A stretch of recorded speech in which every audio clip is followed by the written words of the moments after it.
À l'approche du scrutin de février dernier, de nombreuses personnes n'ont pu établir leur procuration pour des raisons techniques ou parce que le motif de leur absence n'était pas pris en compte. Pour vous donner une idée, lors des dernières élections, les procurations représentaient plus de 5% des suffrages exprimés.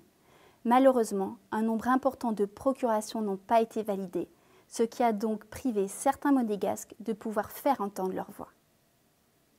Tout d'abord, ce texte permettra une véritable avancée pour les personnes qui ne sont pas à Monaco le jour du vote.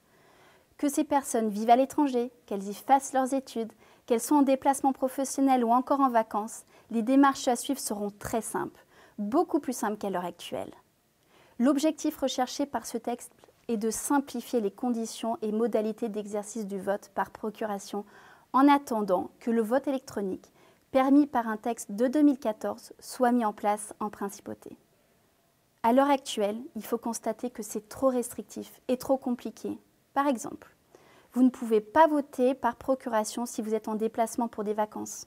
Demain, ce sera possible. Les justificatifs demandés actuellement, très complexes, seront allégés avec une simple attestation sur l'honneur. Enfin, les documents pourront être adressés à la mairie par le biais d'un procédé électronique sécurisé. Je suis moi-même issue d'une famille d'expatriés.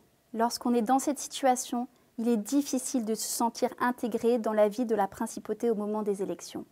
D'autant plus quand on rencontre des difficultés pour voter. Environ 900 monégasques vivent à l'étranger et je suis fière de dire que ce texte pourra leur permettre de s'en sentir davantage associés à notre communauté monégasque.